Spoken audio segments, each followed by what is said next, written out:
Assalamualaikum warahmatullahi wabarakatuh. Nama saya Rara Sasmarianti, BP 17235. Ini merupakan isi dari proposal saya yang berjudul Pengaruh Model Kooperatif Tipe Scramble terhadap hasil belajar siswa pada pembelajaran tematik di kelas 3 SD. Dengan dosen pembimbing Dr. Jendriadi MPD. Bab 1. Pendahuluan. Latar belakang masalah. Pembelajaran tematik merupakan bentuk pembelajaran terpadu yang menggabungkan suatu konsep dalam beberapa materi pelajaran atau bidang studi menjadi satu tema atau topik pembahasan tertentu sehingga terjadinya integrasi antara pengetahuan, keterampilan, dan nilai yang memungkinkan siswa aktif menemukan konsep serta prinsip keilmuan secara holistik, bermakna, dan otentik. Menurut Majid 2014 menjelaskan bahwa pembelajaran tematik merupakan pembelajaran yang menggabungkan suatu konsep dalam beberapa bidang studi yang berbeda dengan harapan siswa akan belajar lebih baik dan bermakna.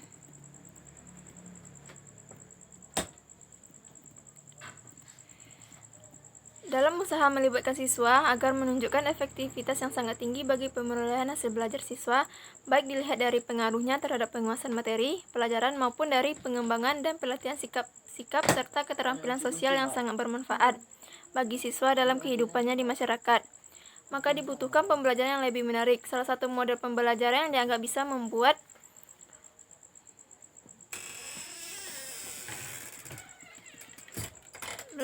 dianggap bisa membuat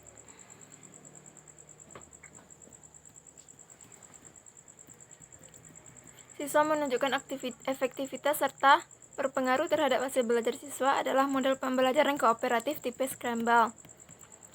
Menurut Sohimin dalam Pati 2015 halaman pertama, tipe Scramble adalah model pembelajaran yang mengajak siswa untuk menemukan jawaban dan menyelesaikan permasalahan yang ada dengan cara membagikan lembar soal dan jawaban yang disertai dengan alternatif jawaban yang tersedia.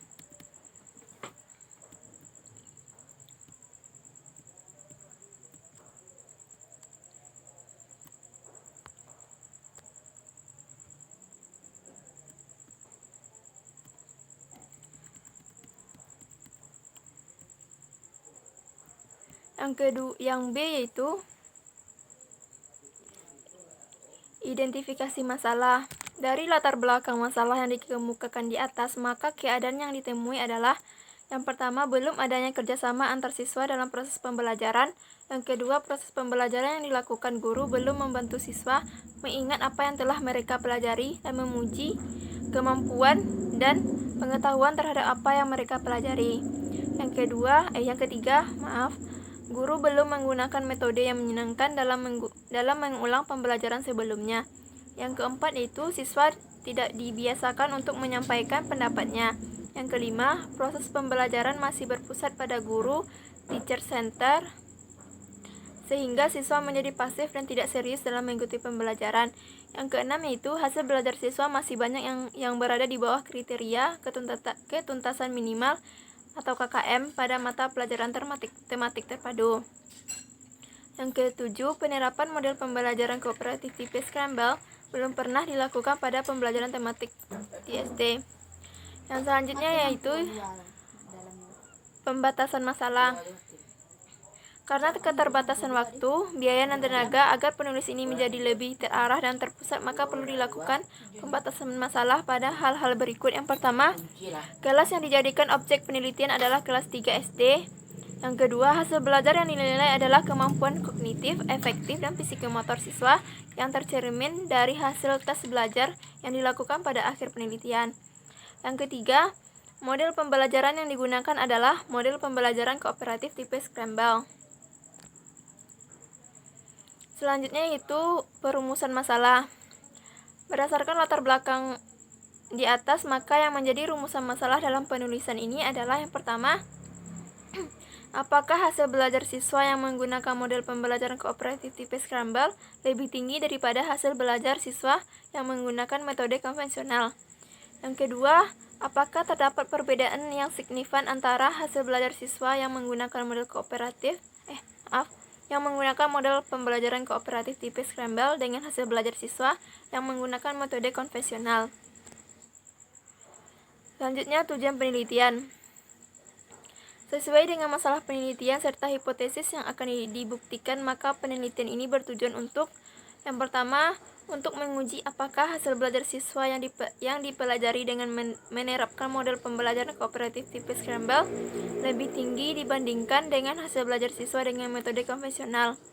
Yang kedua, untuk membandingkan apakah terdapat perbedaan yang signifikan antara hasil belajar siswa yang dipelajari dengan penerapan model pembelajaran kooperatif tipe Scramble lebih tinggi dibandingkan dengan hasil belajar siswa dengan metode konvensional. Manfaat penelitian.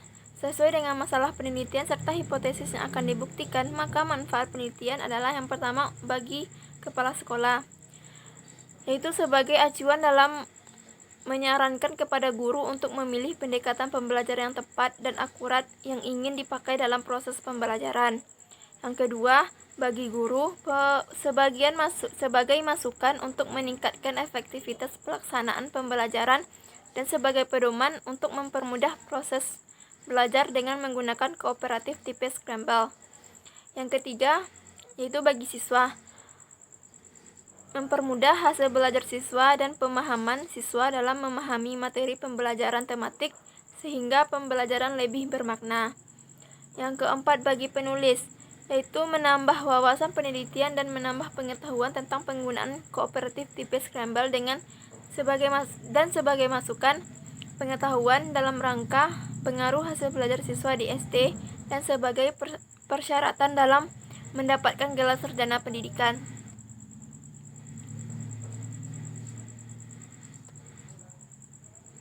Yang selanjutnya itu bab 2, kajian pustaka. Dalam bab 2 yang pertama itu landasan teori.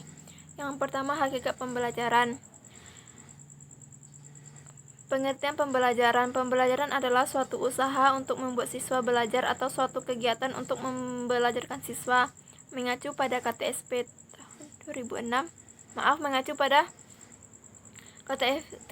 tahun 2006, pembelajaran adalah suatu proses interaksi antara siswa dengan siswa sumber belajar, dan siswa dengan guru.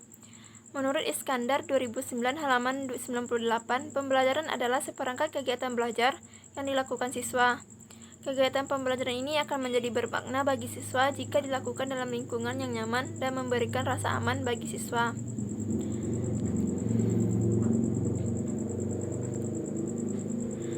Yang B, tujuan pembelajaran. Tujuan merupakan komponen yang sangat penting dalam sistem pembelajaran, karena seluruh aktivitas guru dan siswa diarahkan untuk mencapai tujuan pembelajaran. Menurut Sanjaya 2012 halaman 86 juga menjelaskan tujuan pembelajaran adalah kemampuan, kompetensi, atau keterampilan yang diharapkan dapat dimiliki oleh siswa setelah mereka melakukan proses pembelajaran tertentu. Dalam kurikulum berorientasi pencapaian kompetensi, tujuan pembelajaran itu juga biasa diistilahkan dengan indikator hasil belajar. Artinya apa hasil yang diperoleh siswa setelah mereka mengikuti proses pembelajaran. Yang kedua, hakikat pembelajaran tematik terpadu. Yang A, pengertian pembelajaran tematik terpadu. Pembelajaran tematik terpadu merupakan penggabungan berbagai mata pelajaran dalam satu pembelajaran yang dipisahkan oleh tema. Menurut Rusman 2015 halaman 139, pembelajaran tematik terpadu merupakan pembelajaran yang dikemas dalam bentuk tema-tema berdasarkan muatan dari beberapa mata pelajaran yang dipadukan. Berdasarkan pendapat di atas dapat disimpulkan bahwa pembelajaran tematik terpadu adalah pembelajaran yang digabungkan beberapa mata pelajaran ke dalam tema-tema sehingga memberikan pembelajaran yang bermakna untuk peserta didik. Yang B, tujuan pembelajaran tematik terpadu. Yang pertama, mudah memusatkan perhatian siswa pada satu tema. Yang kedua, mempelajari pengetahuan dan pengembangan berbagai kompetensi mata pelajaran dalam tema yang sama. Yang ketiga, memiliki pemahaman terhadap materi pelajaran lebih mendalam dan berkesan. Yang keempat, mengembangkan kompetensi berbahasa yang lebih baik dengan mengaitkan berbagai muatan pelajaran lain dengan pengalaman pribadi peserta didik. Yang kelima, lebih bergairah belajar karena mereka dapat berkomunikasi dalam situasi yang nyata, seperti bercerita, bertanya, menulis, sekaligus mempelajari pelajaran yang lain. Yang keenam, lebih merasakan manfaat dan makna belajar karena materi yang diajarkan dalam konteks tema yang jelas. Yang ketujuh, guru dapat menghemat waktu karena mata pelajaran yang disajikan secara terpadu dapat disiapkan sekaligus. Yang C itu karakteristik pembelajaran tematik terpadu. Menurut Rusman 2015 halaman 146 mengatakan bahwa karakteristik dalam pembelajaran tematik terpadu yang pertama, berpusat pada peserta didik, memberikan pengalaman langsung pada peserta didik. Yang ketiga, pemisahan muatan mata pelajaran tidak begitu jelas. Yang keempat, menyajikan konsep dari berbagai muatan mata pelajaran. Yang kelima, bersifat fleksibel. Yang keenam, hasil pembelajaran berkembang sesuai dengan minat dan kebutuhan siswa. Yang ketujuh, siswa diberi kesempatan untuk mengoptimalkan potensi yang dimilikinya sesuai dengan minat dan kebutuhannya. Yang kedelapan, menggunakan prinsip belajar sambil bermain dan menyenangkan. Yang ketiga yaitu hakikat pembelajaran kooperatif. Pengertian pembelajaran kooperatif adalah pembelajaran yang dilakukan secara berkelompok. Siswa dalam satu kelas dijadikan kelompok kecil yang terdiri dari 4-5 orang untuk memahami konsep yang difasilitasi oleh guru. Menurut Rusman 2012 halaman 202, pembelajaran kooperatif merupakan bentuk pembelajaran dengan cara siswa belajar dan bekerja dalam kelompok-kelompok kecil secara kolaboratif yang anggotanya terdiri dari 4-6 orang dengan struktur kelompok yang bersifat heterogen. Yang selanjutnya itu tujuan pembelajaran kooperatif. Pengembangan pembelajaran kooperatif bertujuan untuk pencapaian hasil belajar, penerimaan terhadap keragaman dan pengembangan keterampilan sosial. Menurut Asma 2012 halaman 4 mengemukakan model pembelajaran kooperatif bertujuan untuk mencapai hasil belajar, penerimaan terhadap keragaman dan pengembangan keterampilan sosial. Menurut Trianto 2009 halaman 57 mengemukakan tujuan pokok pembelajaran kooperatif adalah memaksimalkan belajar siswa untuk meningkatkan prestasi akademik dan pemahaman baik secara individu maupun secara kelompok.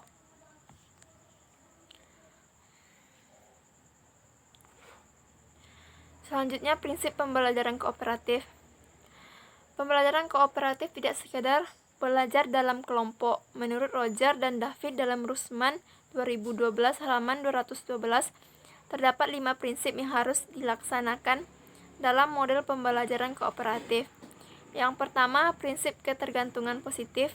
Yang kedua, tanggung jawab perseorangan. Yang ketiga, interaksi tatap muka. Yang keempat, partisipasi dan komunikasi. Yang terakhir, evaluasi proses kelompok. Proses pembelajaran dengan menggunakan model pembelajaran kooperatif berpusat pada siswa. Aktivitas belajar lebih dominan dilakukan siswa melalui belajar bersama dengan anggota kelompok sampai masing-masing siswa tersebut dapat memahami materi pelajaran dan mengakhiri dengan membuat laporan kelompok dan laporan individu. Yang keempat yaitu model pembelajaran kooperatif tipe Scramble. Yang pertama, pengertian pembelajaran Scramble. Pembelajaran kooperatif tipe Scramble dalam pembelajaran tematik terpadu lebih menarik bagi siswa karena dengan model ini siswa akan ikut aktif berpartisipasi dalam pembelajaran. Menurut Soimin dalam Pati 2015 halaman 1, kooperatif tipe Scramble adalah pembelajaran yang mengajak siswa untuk menemukan jawaban dan menyelesaikan permasalahan yang ada dengan cara membagikan lembar soal dan jawaban yang disertai dengan jawaban yang alternatif. Dari pendapat para ahli di atas, maka dapat disimpulkan bahwa model scramble adalah suatu model yang digunakan dalam penyelesaian permasalahan pembelajaran dengan mencari jawaban sendiri dalam permasalahannya dengan menggunakan kartu soal dan kartu jawaban. Yang selanjutnya, langkah-langkah pembelajaran kooperatif tipe scramble. Menurut Istarani 2012 halaman 184. Model pembelajaran scramble mempunyai langkah-langkah, yaitu yang pertama, guru mempersiapkan pertanyaan yang bersifat melengkapi dari satu pertanyaan. Yang kedua, guru mempersiapkan jawaban dalam rangka mengisi kelengkapan kata yang sesuai dengan pertanyaan yang ada. Yang ketiga, guru menyajikan materi sesuai kompetensi yang ingin dicapai dan membagi siswa menjadi beberapa kelompok. Yang keempat, membagikan lembaran diskusi sesuai contoh. Yang kelima, siswa mengerjakan lembaran diskusi secara berkelompok. Yang keenam, guru mengoreksi secara bersama dengan siswa hasil kerjanya. Yang ketujuh, pengambilan kesimpulan. Yang kedelapan, penutup.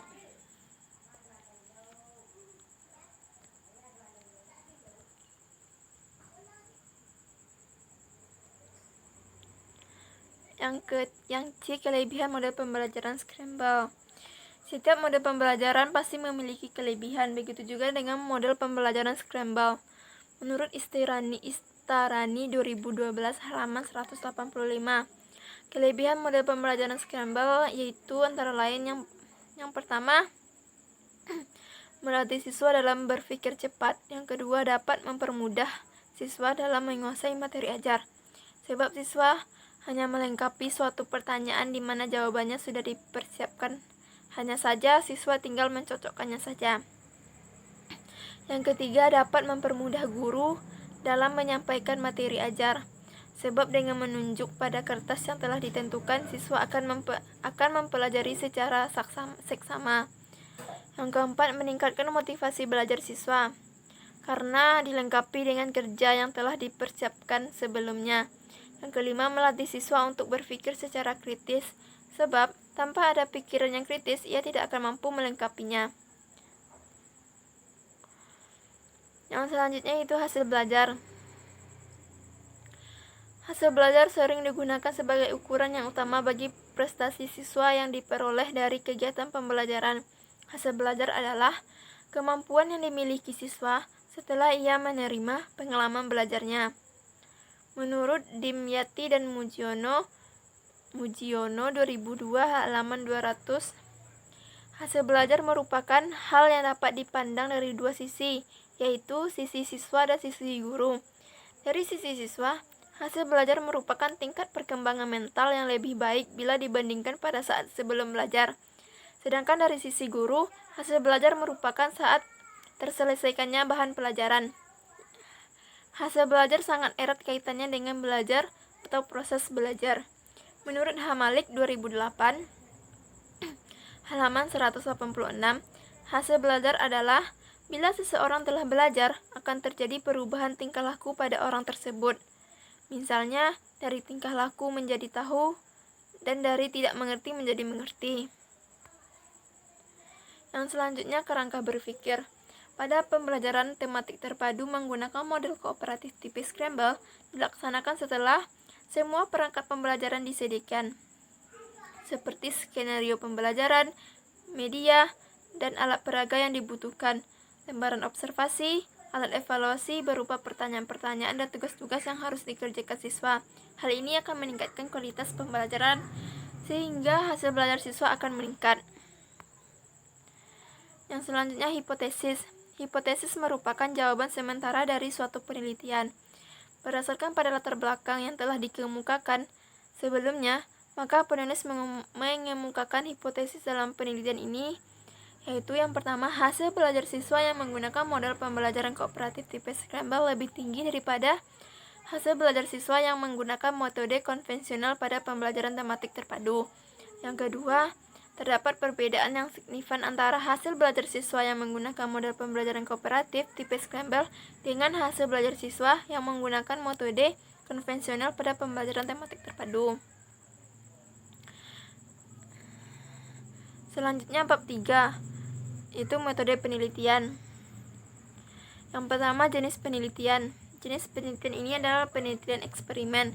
Menurut Sugiono 2009 halaman 72 mengatakan bahwa penelitian eksperimen dilakukan di laboratorium, sedangkan penelitian naturalistik atau kualitatif dilakukan pada kondisi yang alamiah. Dalam penelitian eksperimen ada perlakuan, sedangkan dalam penelitian naturalistik tidak ada perlakuan. Dalam melakukan penelitian ini, peneliti menggunakan dua kelas sampel, yaitu kelas eksperimen dan kelas kontrol. Kedua kelas tersebut diberi perlakuan yang berbeda. Pada kelas eksperimen dilaksanakan pembelajaran dengan menggunakan model pembelajaran scramble. Pada kelas kontrol tidak diberikan perlakuan pembelajaran konvensional. Setelah guru menyelesaikan satu pokok bahasan, kemudian kedua sampel diberi tes akhir untuk melihat hasil belajar kedua kelas setelah diberi perlakuan berbeda. Yang B, rancangan penelitian.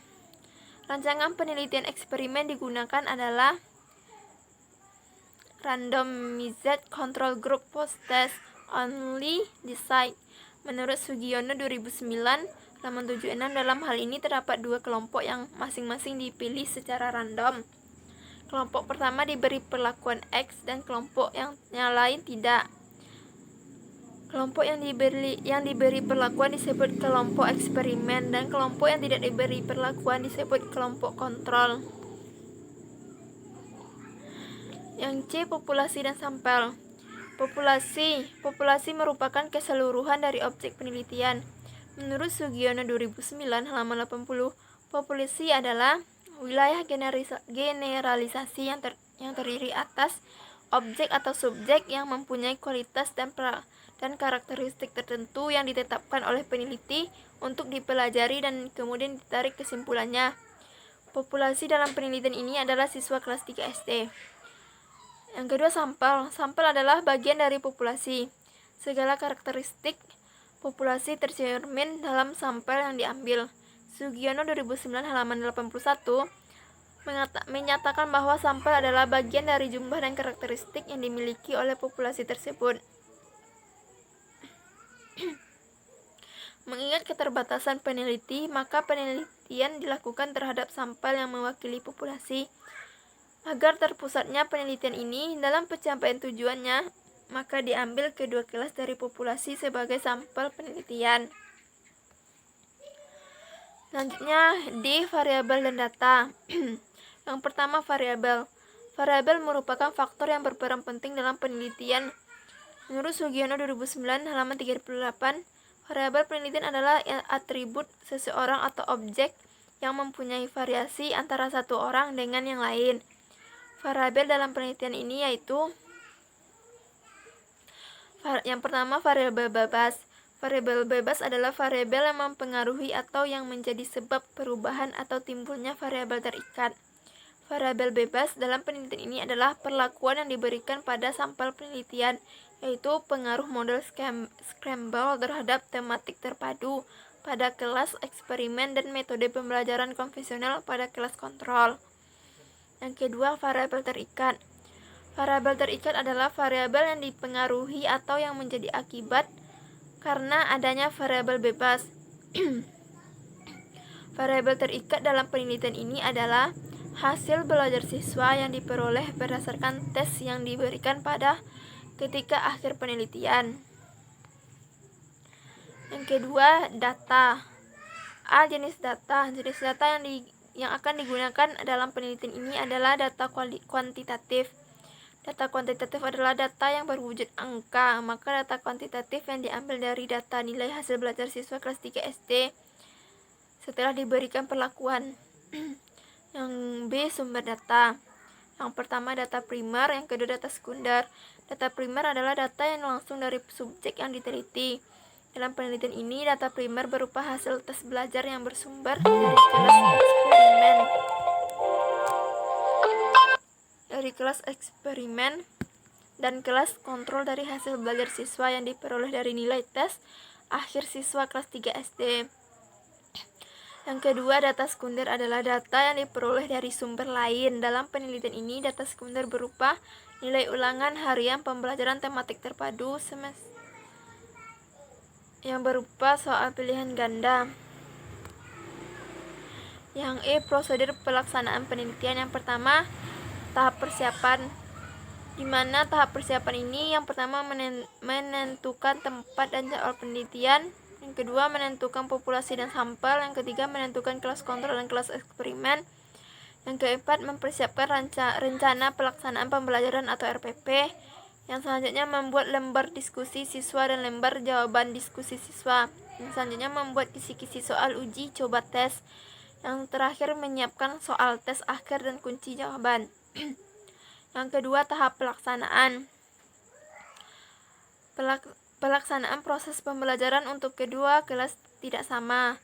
Kelas eksperimen menggunakan model scramble, sedangkan kelas kontrol menggunakan metode pembelajaran konvensional seperti ceramah, tanya jawab, dan penugasan yang terlihat pada tanya jawab dan penugasan. Yang ketiga, tahap penyelesaian. Penelitian memberikan tes objektif untuk sampel 19 orang siswa pada kelas eksperimen dan 20 orang untuk siswa kelas kontrol. Tes objektif merupakan tes 30 butir soal yang melalui tahap uji coba soal. Yang F, instrumen penelitian. Instrumen penelitian adalah alat yang digunakan untuk mengumpulkan data dalam penelitian. Sugiono 2009 halaman 102 menyatakan instrumen penelitian adalah suatu alat yang digunakan pengukur fenomena alam maupun sosial yang diamati. Jadi dapat dikatakan bahwa instrumen penelitian adalah alat pengumpulan data yang digunakan untuk mempermudah peneliti dalam mendapatkan hasil penelitian yang baik sesuai dengan pengamatan yang dilakukan peneliti. Dalam penelitian ini digunakan instrumen terbentuk tes hasil belajar pembelajaran tematik terpadu yang dilaksanakan setelah seluruh materi selesai diajarkan. Yang selanjutnya, teknik pengumpulan data. Yang pertama, menyusun tes. Tes yang diberikan adalah tes yang berbentuk objektif. Langkah-langkahnya pertama, menentukan tujuan mengadakan tes, yaitu mengetahui sejauh mana pembahasan siswa terhadap materi pembelajaran, dapat melihat apakah strategi yang digunakan berhasil diterapkan. Yang B, membuat batasan terhadap materi pelajaran yang akan diuji. Yang C, membuat kisi-kisi uji coba tes hasil belajar. Yang D, menyusun butir-butir soal uji coba. Yang kedua, uji validitas. Suatu tes dikatakan valid apabila tes tersebut dapat mengukur apakah yang seharusnya diukur. Arikunto 2012 halaman 73 menyatakan bahwa sebuah tes dikatakan valid apabila tes tersebut dapat mengukur apa yang hendak diukur. Teknik yang digunakan untuk mengetahui validitas instrumen hasil belajar pembelajaran tematik terpadu menggunakan validitas isi.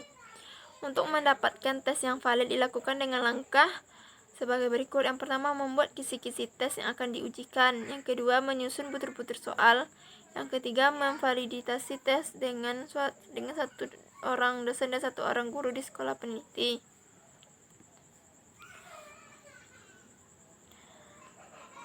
Yang selanjutnya, uji daya pembeda dan indeks kesukaran soal. Arikunto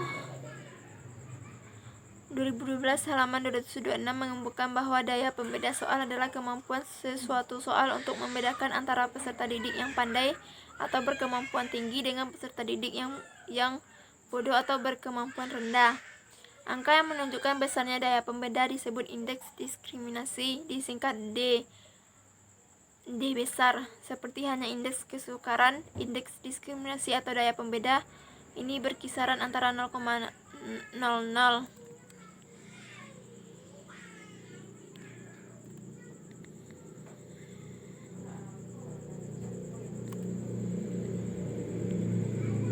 Yang selanjutnya,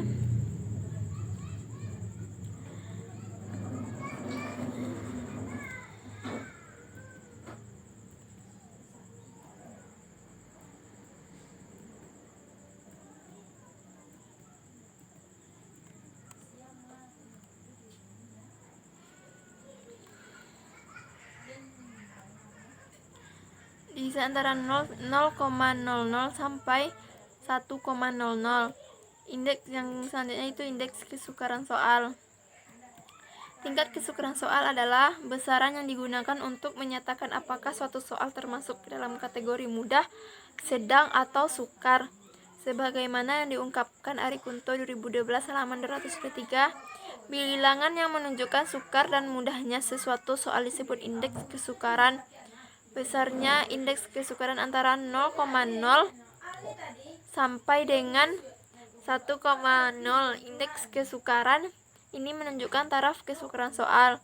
Soal dengan indeks kesukaran 0,0 menunjukkan bahwa soal itu terlalu sukar. Sebaiknya indeks 1,0 menunjukkan bahwa soalnya terlalu mudah.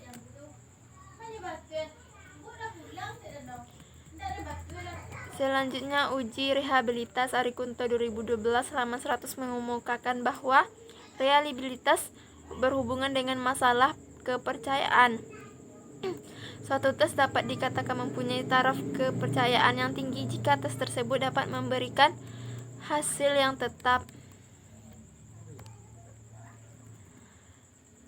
Selanjutnya teks analisis data. Analisis data bertujuan untuk melihat perbedaan antara kelas eksperimen dan kelas kontrol.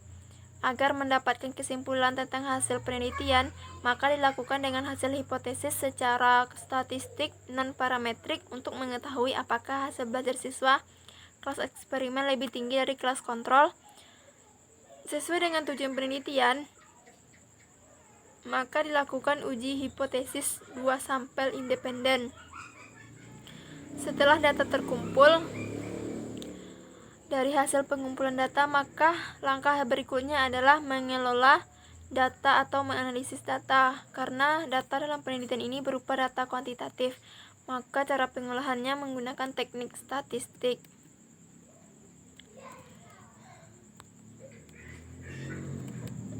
Yang selanjutnya uji normalitas.